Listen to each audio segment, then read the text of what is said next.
Oh yeah, I just swallowed wrong. Oh. Okay, we're back. All right, yeah, no problem there. Alrighty. Well, that was a fun hour. Yeah. Or a few minutes. An hour and a few minutes. We were talking about maybe doing another half hour, and we would just upload this all as one for the week rather than splitting it into two. Okay. We'll just kind of riff and wrap things up here. Try and be a little less serious about the topic. I'm out of things to talk about. Oh, okay. You are so good at this. I felt like I rambled on a couple times. No, you're fine. I've got time, and we can just riff. I'm good. Oh yeah, you. I had promised you 2 episodes, but then Tony had the bright idea of just do one giant super move. But no, and then Super what? American Dad guy. Oh yeah. Yeah. So American Dad references throw me off so bad. that happened. But yeah, and then Tony told me last night, all last minute, so I stayed up extra late to search this. But yeah, you want to talk about the Oh, porn. yeah, porn. You wrote an article. I was looking for it all night. I'm like, God damn it. By the way, I'm pretty sure I'm the only one that likes your post on Facebook because I'm like, and I'm the first one. But anyways, no, yeah, you wanted to talk about porn because there's this thing going on too with Twitter porn ban. Porn is destroying society is something you, or Yeah, I mean, porn is bad for the availability of it is bad. You kind of talked about earlier how you can't necessarily buy porn magazines in a store, but more and more Americans are involuntarily subjected to pop-up porn ads. Just the other day I was in a buying a newspaper in a train station, and Tim and I were looking at the magazines, and literally right behind the sports magazines was all the porn magazines. And it was just like, I think I even took a picture of it because it was like, the availability of porn is right in your face, and even if the guy isn't going to sell you the porn magazine, I'm curious because the covers were if they're any supposed to be blacked any out. person of like any young child over the age of like I would say like 12 of like average height could see these magazines in clear as day, and that's not uncommon. Like I grew up in New York with the corner store bodegas. The porn magazines are displayed practically. Because I know that I've seen them in stores growing up, but they always had that black film over it. They were wrapped in a plastic with a black cover. So that's not. Well, I mean, when I was younger, they'd have like the 18 and over section or whatever in certain stores to keep away the sex stuff from the kids. But a lot of these magazines are very just like out in the open about it now. And I mean, online spamming, online, free porn is certainly readily available. And people will try to, put that into the same camp as free speech. But the fact is, if somebody is having sex in public, or somebody whips out their genitalia in public and starts publicly masturbating, that's not free speech, right? That's not freedom of expression. That's sexual harassment. Right. That's indecent exposure. We acknowledge that involuntarily exposing people to pornographic or sexually explicit imagery violates people's rights more than it is, actively participating in the rights of the person who's exposing themselves, right?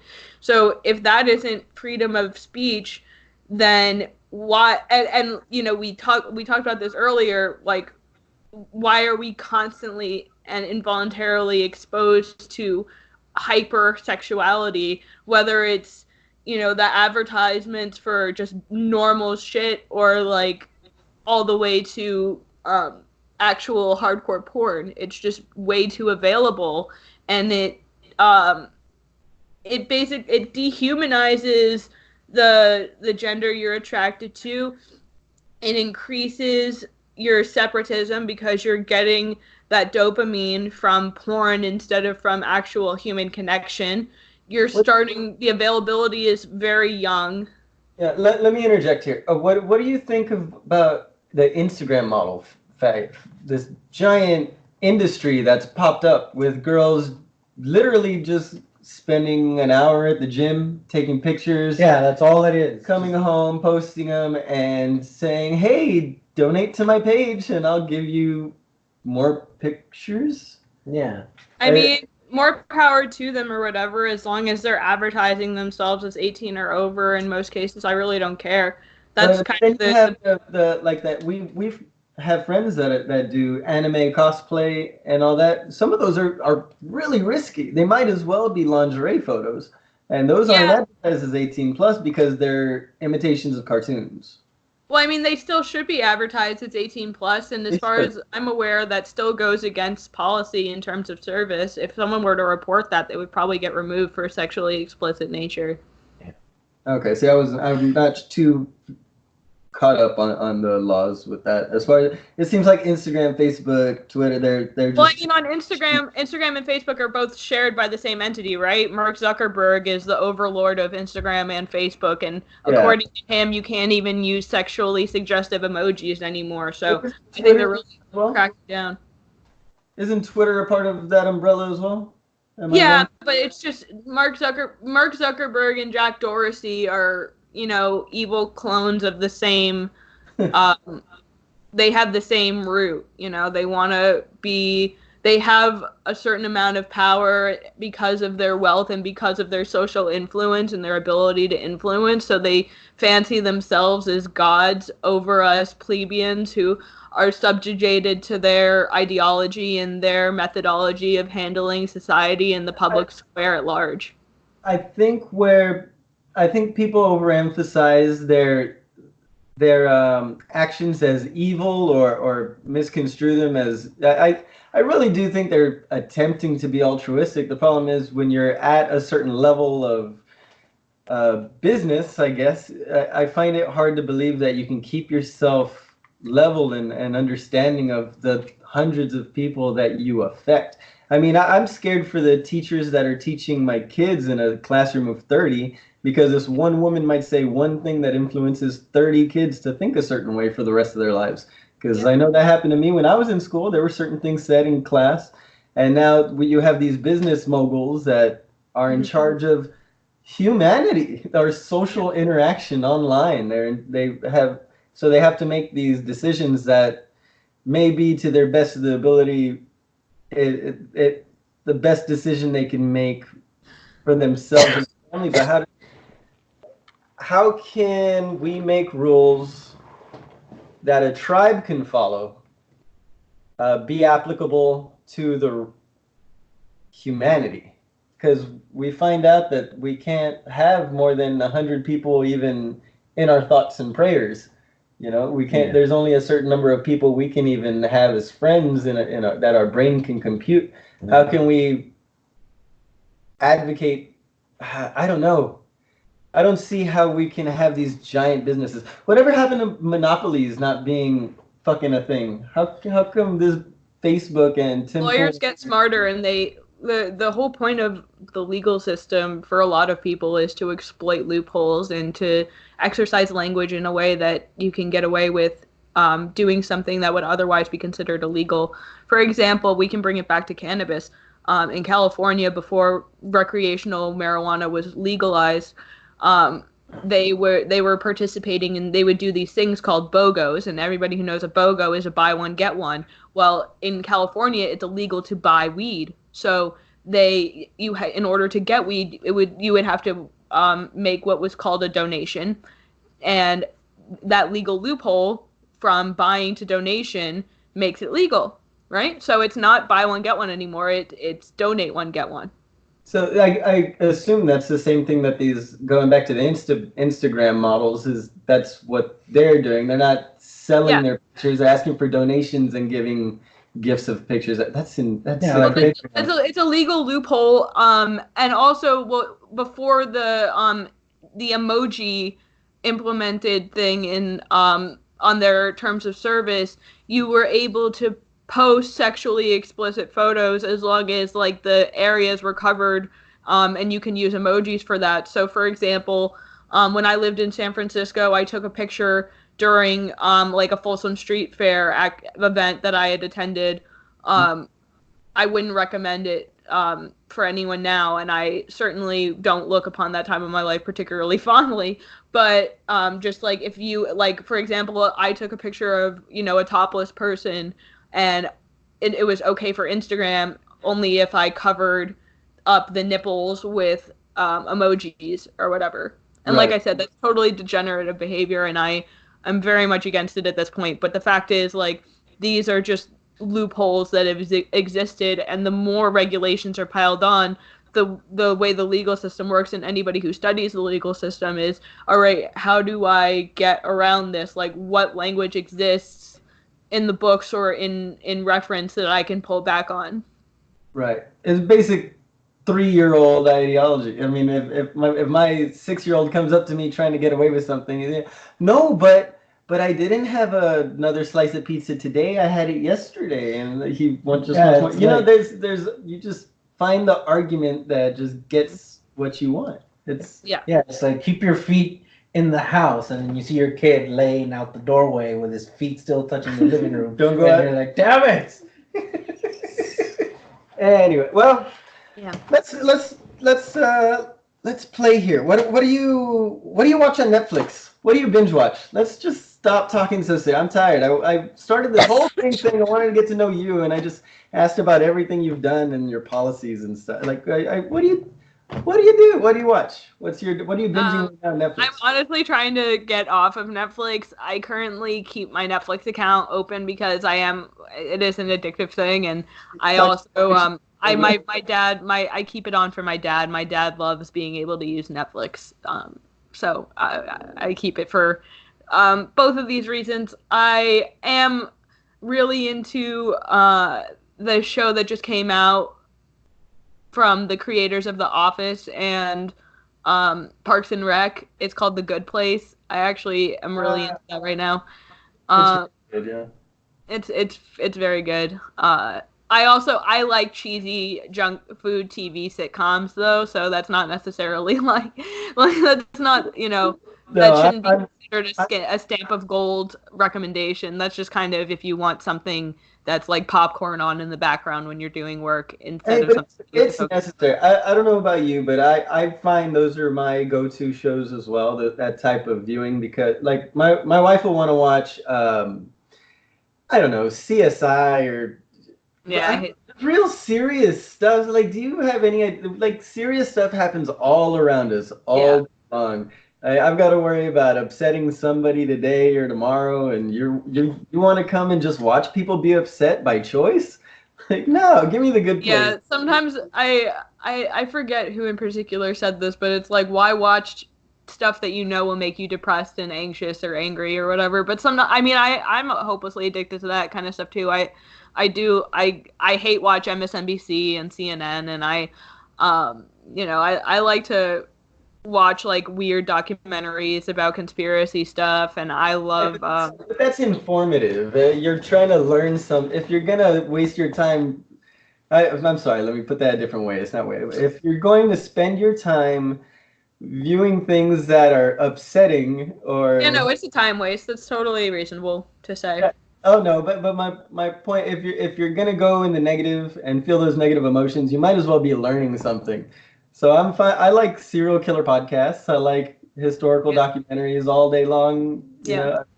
I'm also trying to implement reading more into my life because it's important to exercise your brain to that capacity. Yes. Yeah, we actually have a guest coming on next month. He's from the Dallas area. Well, that's next month, to be fair. Give me a day. A month as of the time. Oh, Frank, you've opened your mouth and that's what it's for? So we have a guest coming on. Do you remember his name? Yeah, Chance Nix. Chance Nix. He wrote a book called Kill Kill Battle of Fallujah. And we got that coming in this weekend. We're going to try and read that before he comes in. He's got a new book that's coming out that he's in the process of finishing up. So hopefully we'll have him on for that. Maybe we can give you a recommendation. I don't know if that's your type of book. What kind of books do you read? Or are you I've been trying to read more nonfiction because that's just like, I've been trying to study more history and learn about criminology. I've been reading into John Douglas. I've been reading the first edition of Mindhunter. Basically about the origins of the oh my god, I can't believe I'm blanking on the behavioral analysis unit. You know, that's the first hiccup you've had this whole recording, so that's fine. That was more than impressive. So John Douglas. Yeah, the idea of the basic origin of the behavioral analysis unit and how profiling became prevalent in crime scene investigation and learning about prolific criminals, being able to isolate the motives of people, which can help ultimately to get to the bottom of stuff. And in light of events such as the murder of Jeffrey Epstein, alleged, and you know, the realization that the finders was just a CIA cover-up. You brought it up. Was he murdered? Yeah, he was certainly murdered. The autopsy results indicate breaks in the front and the back of his neck that, you know, like, yeah, there's no way that he could have hung himself with any of the material in his cell. There's no way that he didn't have any. I'm telling you, you're the only one that says he did. I want to share. No, I pulled back on it though. I just okay. So this is my theory. All right, just bear with me. I don't care if it makes sense. It's fun. Okay. So the guy who he was locked up with was this big old ex-police officer. Police officers are pretty good at detaining people and interrogating them, and we all know that there's false confessions and they make people break just by torturing them, not letting them sleep, holding them in a room for hours. This guy was locked up with him for several days, so why couldn't he have just been torturing him the whole time, getting into his head, being like, but he wasn't with him for several days. He had literally hours before just been let off of suicide watch. He wasn't with him for several days. Oh, he wasn't? No, but before he was on suicide watch, wasn't he locked up with that dude for a while? You'd probably know more about this than me. He was using, no, the guy before him had a cell phone that he was using to communicate with the outside world. Oh, no kidding. Yeah. So well, I mean, so listen, like, I think it's pretty black and white when it comes to the Epstein. I just like kind of playing around with this idea that I made up a while back. Sorry about that. If you want to get really deep state with it, you know, there's the theory that he isn't actually dead and he was taken out of prison so that they could interrogate him and isolate the evidence that would bring down the rest of these pedophilic elite.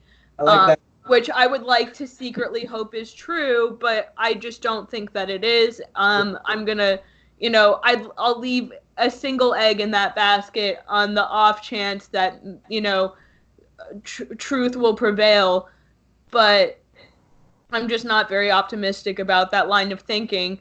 On the other hand, the whole situation reeks of you know, false flag. You know, like I say this in reference to the Epstein case all the time. It's a classic. You know, the dog ate my homework. Oh, the guards were asleep, and this guy just happened to have just gotten off suicide watch, and the cameras didn't work, and I stubbed my toe at the exact moment. You know what I mean? It's just a whole bunch of stuff like. It strikes me, especially as somebody who exercised trying to get out of stuff when I was younger on a frequent basis, that like these are rookie excuses, and anybody with an IQ, as Tom Pappert would say, above room temperature, is able to see that there is a huge gap in information here. And it's cute that Epstein didn't kill himself as a meme and everything, but I don't know a single person. Maybe I know a couple people, a handful of people that can even name a single victim, much less anybody else who is obviously involved and has been connected through serious evidence. You know, there's arrests that have been made since, but not many people even know enough about that. And just in general, these groups are obviously still functioning. It's not like, you know, taking out Jeffrey Epstein. He was pretty, like, low level when you think about it all. Like, if he was able to get exposure like that, the people who are really in charge of this stuff, like we don't even know their names. We don't know where they operate. These people are essentially ghosts to society. Yeah, so that's the problem. All this talk about Epstein, the whole point of him being in jail in the first place was to find out what was going on, and we aren't any closer.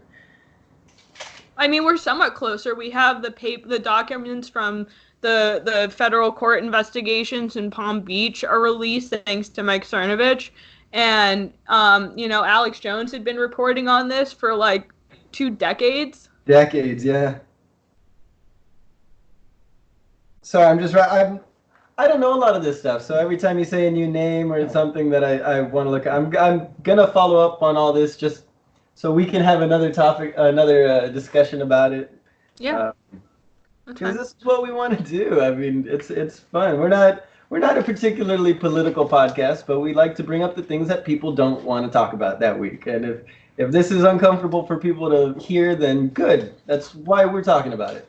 Because it's that entertainment it can be informative. That's all we want to do, man. We want to have fun and learn. Sorry if I made it too political. No, well, I mean, it was kind of the idea, right? Yeah, it was implied. I was actually expecting a heavy, heated debate for both episodes, but it's been fucking I think chill. he was expecting me to be more against you. No, am I wrong? No, just the whole fucking. I was actually. Because you're always saying that I'm a liberal. No, I was half liberal expecting like, you to be fucking sidelined, but I guess I'm sidelined. You know, like, oh, I don't know anything. You two fucking go at it. Okay, well, I don't know anything. No, you two go at it. No, I gave you several opportunities to do that, and you're like, what happened? Yeah, well, that's kind of my catchphrase. I know, what happened? Catchphrase. I want to stick my pen right here, though. Oh, you can actually do this. I did do it. Sorry, distracted. So distracted. Okay. This is not healthy podcast. Anyway, Kim, any questions for us? What do you want to know? Are you curious? How did you end up agreeing to this? What is wrong with you? You're trying to be a professional in your life, and you're talking to guys like us. I mean, honestly, like anybody who's willing to have a discussion, I feel like as long as it's like civil, is like worth having a conversation. Especially because like I am very new to this kind of field, and I'm just willing to participate in any kind of real dialogue, even if like ultimately like we can get kind of silly. Like that's the point. Like, don't take everything so goddamn seriously. It'll make you lose your mind. Yes, exactly. So last thing, I guess, unless there was something else you wanted to bring up. Oh no, just that I may be forgetting. Oh yeah, I wanted to know. I wanted to know. He took the mic, so he's serious about this. No, I'm ready for it. Yeah, I wanted to know what your take on this whole fucking situation in Virginia is, the whole Second Amendment sanctuary thing. Oh. Because I think you wrote an article on it, didn't you? Like I know you posted about it. You had one of those memes that the entire country is a Second Amendment sanctuary, and I'm like, that's what I was saying when Obama was around making free speech zones. And then it just now picked up. In Virginia? Yeah. Well, I definitely advocate for anybody who wants to maintain their Second Amendment rights. It's very interesting to see what's going on in Virginia, because you have these people who are like, we'll fucking fight you if you come to our house and try to take our guns, and you have police officers who are, concerned with being attacked because they're tasked with the responsibility of confiscating guns, and it's all very backwards. The push towards these weird socialist ideals is functionally not American, and despite the fact that people try to make the argument that other places don't have problems or whatever with gun regulations, is one asinine, because if you look at places like the UK where they're like, look, we don't have guns and it's not a problem here, and it's like, yeah, well, how many people get stabbed a day? Like your rape numbers are through the roof, but yeah, I'm glad I won't get shot. Okay, so I'm curious, how do you feel about the debate between, is it the guns problems or is it depression? Is it the anti-psychotic medications that are out there?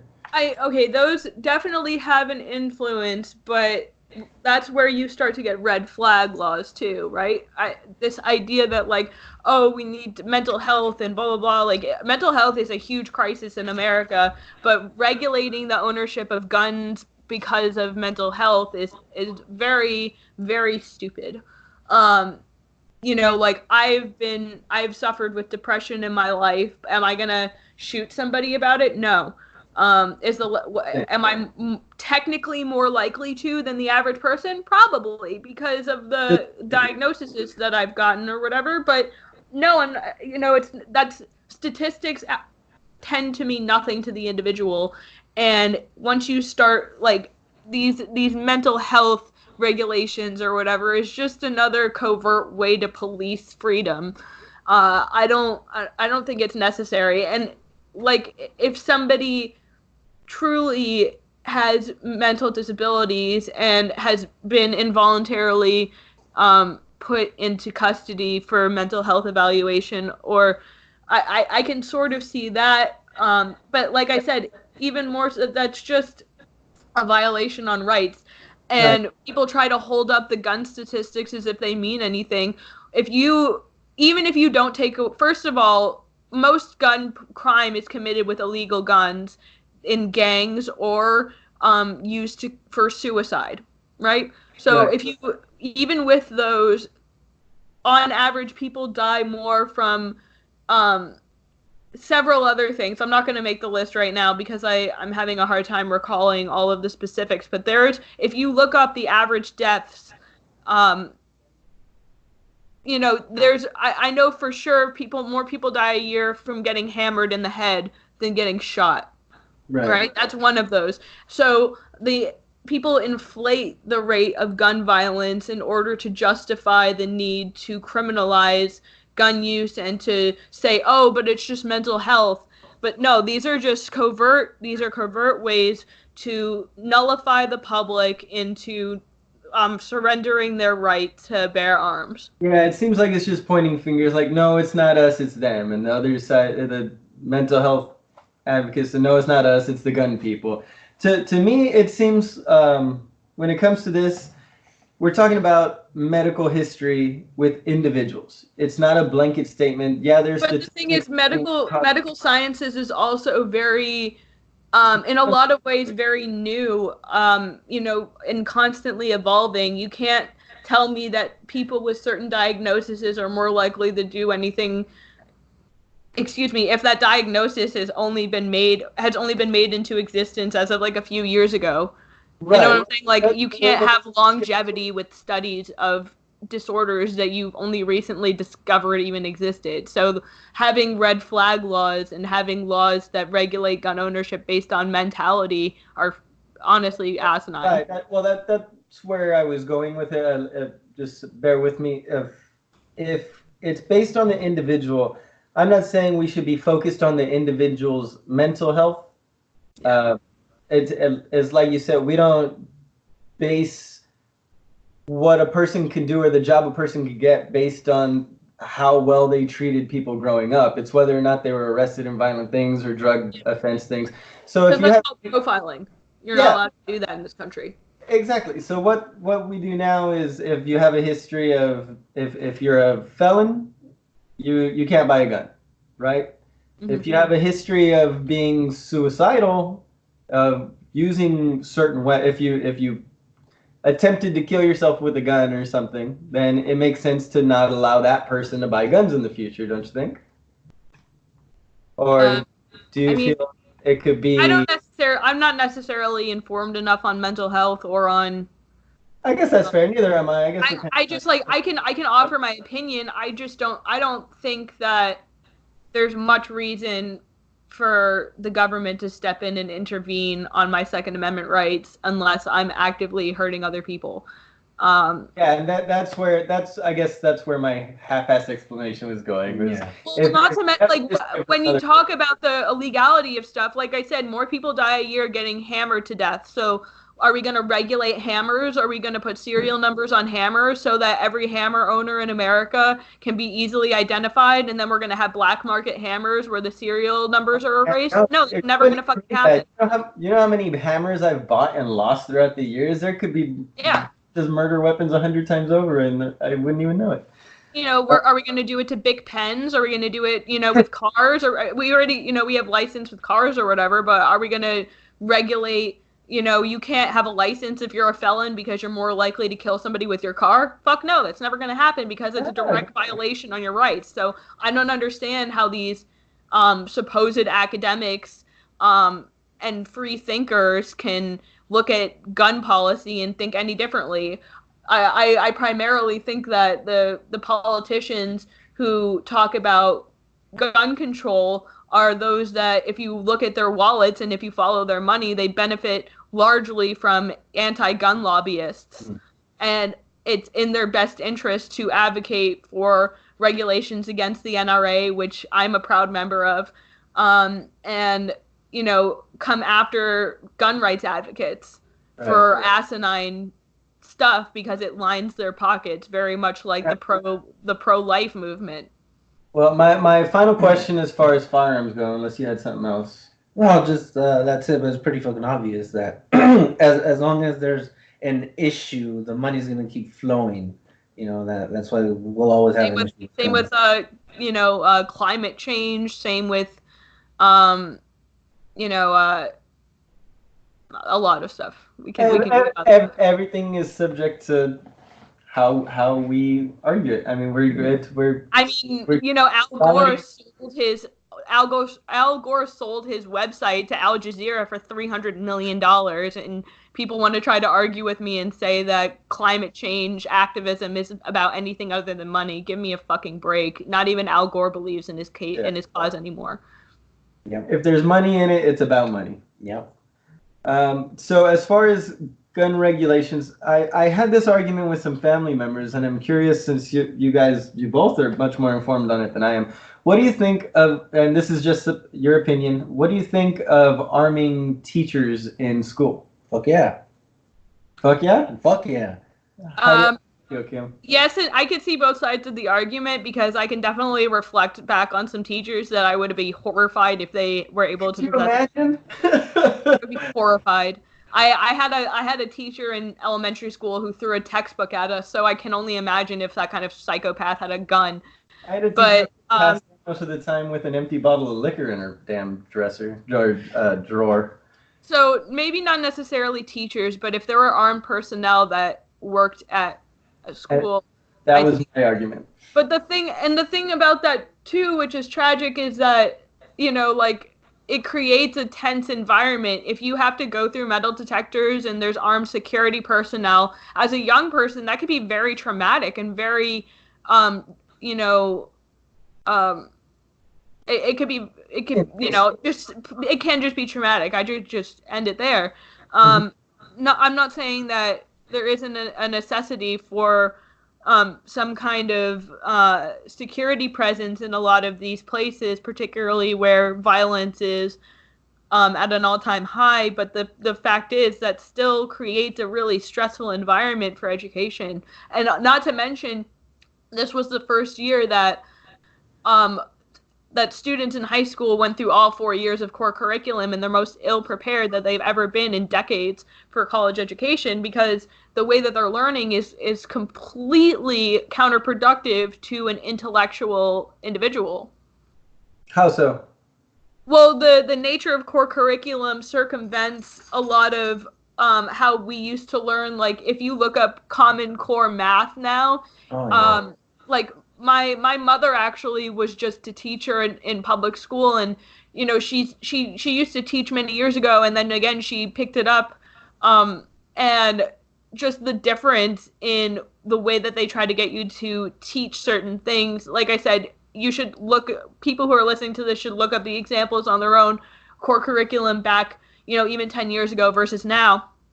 It's appalling that, and it has visibly made people stupider. It made people ill-equipped to move on to higher education. And, you know, you want to talk about, like, introducing, like, a lot of these kids are more and more, they're getting taught about, anal and oral sex in the classroom. They're introduced to the idea that you have to acknowledge a billion genders, and like all of this stuff is being crammed down their throat while simultaneously they're being taught things that are counterproductive to living in society in terms of even just basic math and science. Right. Yeah, that's more about the social justice points than it is about the actual molding of the mind. Molding of the mind. Well, the education. Yeah. Well, people in Virginia we were just talking about Virginia. Virginia wanted to implement in the public school system the availability to call off school time to allow students to participate in student activism. The fact that that is even a proposal shows the general public without a shadow of a doubt that schools are not education centers; they are indoctrination camps. This is indisputable at this point. I have trouble believing that we were supposed to have a separation of church and state, so no church in our schools, but we're allowed to have politics in our schools. It doesn't make any sense because it's still theology. Because it is not, like I said, the modern educational system is geared towards liberal ideology, and it is nothing to do with arming people with knowledge. It is everything to do with indoctrinating them into leftist ideology. I mean, and like I said, when you have a proposal openly on the board that says that students should be able to take time off school to participate in activism, it is no longer feasibly deniable that you are anything but an indoctrination system that needs to be shut down and repurposed to private use. And the thing is, it's hard to teach. It's much easier. In my opinion, it would be much easier to teach these children and these kids in elementary school to be less conservative, more liberal, because these are children. They don't work for what they earn 9 out of 10. I mean, you may have the odd kid that actually helps her kid at the bodega or whatever, or at the end of the little store on the corner, but for the most part, kids are just socialistic animals. We share. You teach them to share. If you have, you give. You never bring in anything. If you don't have enough for everybody, don't bring it in. Like, it's a social society that we've made these educational centers into. Yeah, they're not gonna question what you teach them. It's just like, oh, okay, that's the way it is. Yeah, because no, you're the big giant thing in front of me is telling me what to do. I better damn well do it. Yeah. Or you get sent to the. I identified as a liberal for many years in my life because of these exact tactics. I did up until I'd say maybe even as recently as a year ago. I considered myself. Oh no, I'm definitely a Democrat. It sounds like I'm that makes sense to me. I want people to be happy, but then you get down to like, how the hell is that supposed to get paid for?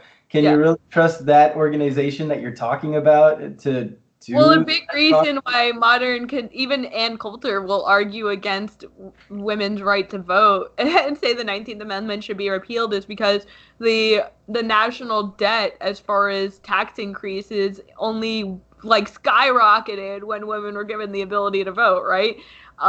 Women vote for policies that increase taxes and ultimately don't actually benefit the individual, but cost more. Hard-leaning kind of statement. I mean, I understand the sentiment, but it goes back to what I say. It's not what you say, but how you say it. Saying it in that aggressive a manner where women's rights should be taken away.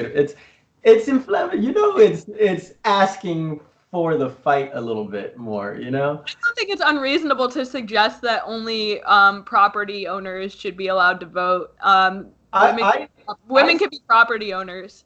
So, it's to that degree, I understand why people, make the tongue-in-cheek reference, because it ultimately, but, then, there's a lot of other arguments for why that's a bad thing. I'm just saying, you can make the argument that it makes sense if you just look at the national history between before, during, and long after the ability for more people to cast a vote, right? These so-called disenfranchised or whatever are going to vote for policies that put more money in their pocket today, and it doesn't matter where that money comes from.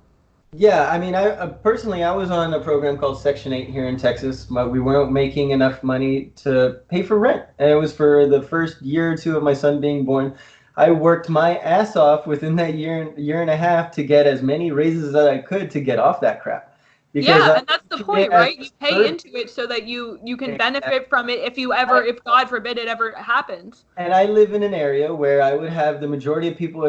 They'd be like, "Hey, so how are you doing?" "Hey, I got off Section 8 this month." They're like, "Oh man, that sucks. So you're not getting any help anymore?" It's like, Yeah, no, motherfucker, because I can help my goddamn. I'm sorry, that's excuse the my point. language, but It's yeah, that's the point. You use it when you need it, and then you pay into it to help other people when they need it. But I've also on the same in the same area known people will make a decision to have another kid so that they can get an extra couple $1,000s on that income tax. it's called marrying the government. It's insanity. And then you think that what, $5,000 is going to serve you, your wife, and two of your kids for a year? Like, great, Well, you the have fact it is for one too month. that you're incentivized to stay below the poverty line because that will get you the most benefit. Yeah, and then you get food stamps, you get Medicaid, more Medicaid help. Like, I got another raise. I now don't get the free Medicaid for my son. I'm proud of that. I've got Yeah, to I've that's an got to go buy accomplishment. proper health insurance for me and my family and not rely on the government's teat anymore. And it's astonishing the lack of uh the the lack of fortitude that people have for their own damn lives. There's no motivation for the individual to better themselves because everything's given to them. And Hmm. that's what the problem is now with certain political parties. They want to just give, like, I understand the idea of a free education and free healthcare in concept. Sure, it sounds cute, but I Yeah, don't but that, want it's to not wait in free. line That's for. ultimately the problem. Yeah, I don't want to have to wait 5 years for a liver transplant or Yeah, whatever. Well, yeah, yes. that's a big fallacy that people don't talk about. People are like, oh, healthcare is better in other places where you have like scores of examples of people who are on long, never-ending waiting lists for life-saving cures and treatments that they're Yeah. never gonna fucking get. You know, They're gonna die before it happens. I'd rather pay $60 for every time I went to go see the doctor for a cold or a flu check or whatever. I'd rather pay that 3 or 4 times a year than not be able to afford the broken leg I got from the car accident I'm in the following week. You Or know? having to wait 3 months because there's no doctor that can Or help you yeah, with I'm your sorry. broken Rather leg. than yeah, I'm sorry. I went to not the finance the yeah the availability of these doctors is the problem. Yeah, Well, free. not to mention that you can't go outside of your district, right? So you're assigned to the like, and if the doctors in your district happen to suck, well, too bad. Yep, you're screwed. Unless you want Like, to fly across the country and spend all that money you saved. yeah, exactly. Well, anyway, well, I guess we're wrapping up. I'm gonna ask the last question. I'm tired. I'm not gonna lie. Not very good at this whole 2 hours in a row thing. How long do you usually go? Is this your videos are very short and concise, like 20, 30 minutes, right, at most? Well, I when I was recording episodes for my mental health podcast, I would go often as long as 2 hours, 2+ hours. I Mention mental trying health to. podcast. I'm sorry. I'm sorry. That was one of the first things he brought up about you to me was that you had a mental health podcast. I didn't even think to look for that, and I was actually more curious about that than anything else. Well, to be honest with you, there's only one episode of that aired right now, and I'm going to be starting a separate channel from my BitChute to accommodate for mental health and self-care. Um, but just in general, when I've recorded interviews, they've gone as long as like 2.5, 3 hours. But that's because, like, very much like politics, mental health is when you start diving into one area, like a lot of stuff comes up, and these things often turn into, you know, um, impromptu therapy sessions. Right. And that's a beautiful thing. It's a beautiful medium that we have available to us nowadays. And Yeah. I'm so happy to have had you on and to talk about. I know I learned an awful lot, uh, mostly that I have an awful lot to look up after this. But my final question to you is a very serious one. Okay. It's very, very serious. You need to think very hard about this one. I have my coffee ready. Is Star Wars dead? Are we done with? Are we just done with Star Wars? Are we? Do we think the Mandalorian can save us? What's happening with Star Wars here? Um, I hope at least Star Wars culture is alive and well in the Fandom Menace. That's one thing you definitely got to look up. That's a very prominent group on Twitter. Are The they Fandom fans Menace. Yeah, they're fans that are sticking up for fucking the Phantom Menace? for Star Wars. Fandom Menace. No, but I know They cover a lot of you know. 1, 2, 3 or whatever. It's a play on words. I get it. I'm just concerned. Where does that word the Phantom Menace? Isn't that Yeah, one of the episodes? Yeah, episode 1. It is episode 1, right? The one that everybody hated? Yeah. Geeks and Gamers and the Fandom Menace, if you want accurate, honest, reviews of modern comic book and superhero lore. Yeah, but how about you? I want to know your opinions. Well, like I said, I'm new to this kind of like geek and nerd culture that I'm dating a super nerd, and that is really nice. I started recently getting into these kind of universes a lot more than I used to. You learn super nerds are really sweet, aren't we? Oh, dude, I hit the jackpot when it comes to a partner. I really am very lucky. But like I said, I think that the culture of Star Wars is alive and well in the Geeks and Gamers and Fandom Menace. They keep the true message of Star Wars, and I think that that's really cool. Like I said, I'm still a noob really when it comes to the lingo and the the background of a lot of these different universes, and I didn't really get very much into Star Wars until later on, so I'm not necessarily an authority in the same way that my partner Tim is. That's fair. It's just a very hot button topic right now. We were just discussing whether we were going to go see the new movie.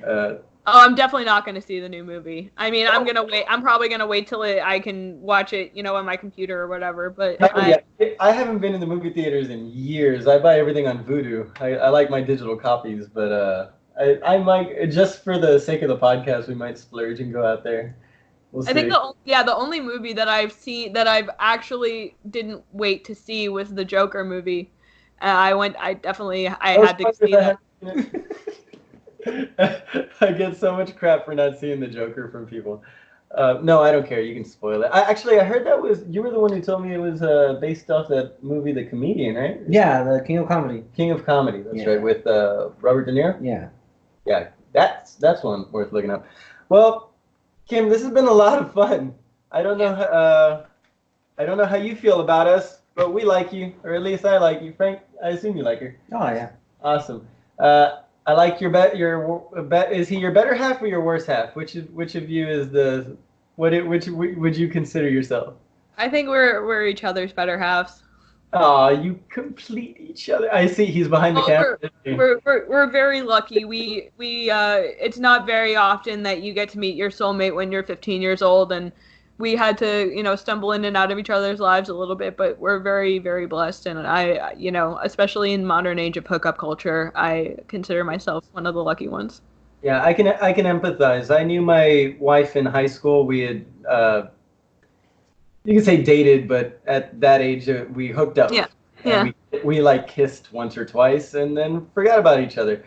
And then came into each other's lives like 9 years later on Facebook while she was in another relationship and I was somewhere in between a relationship, and decided we liked each other better than the people we were with. So we just stuck around with each other and that was it. Like, we already knew we worked from back then and it fell back into it. So it's a beautiful thing finding these people, isn't it?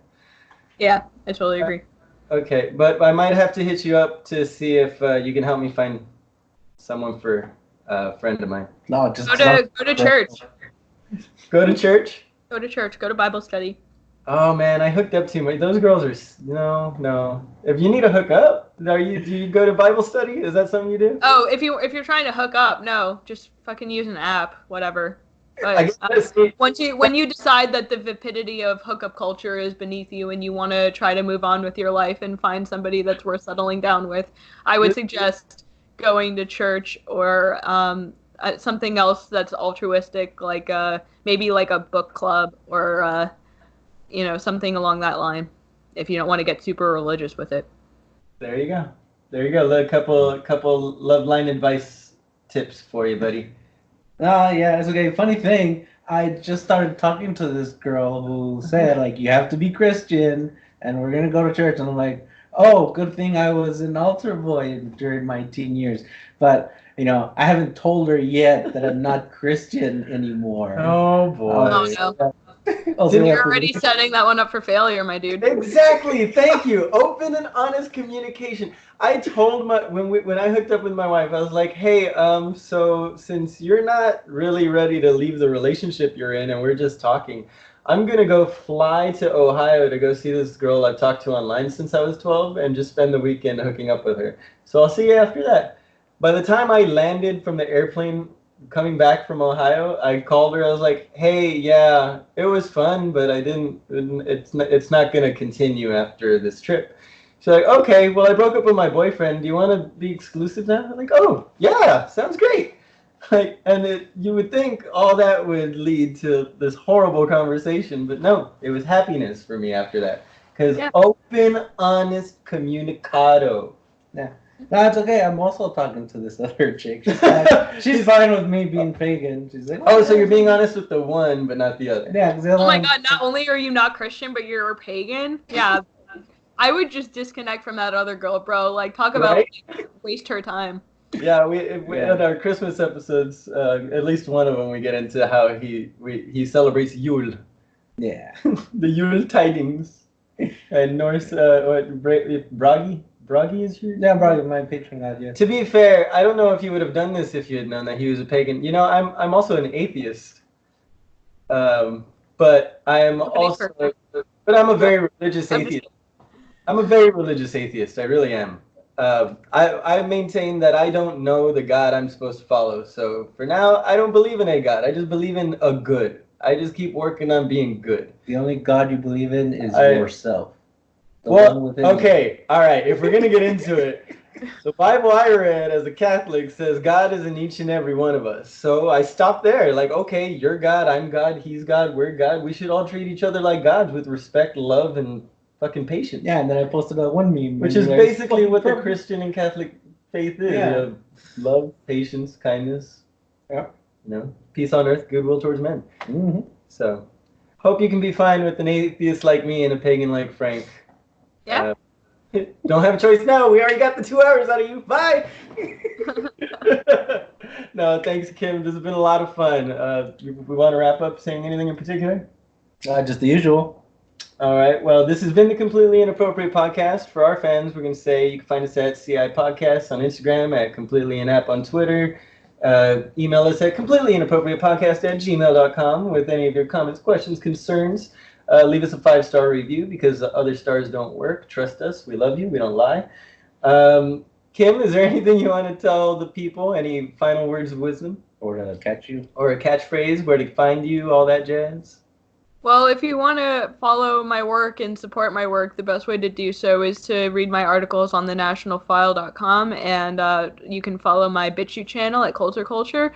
My handle pretty solidly and consistently is Coulter Culture, for Instagram, Telegram, Twitter, while I'm still not banned, BitChute, and Parler.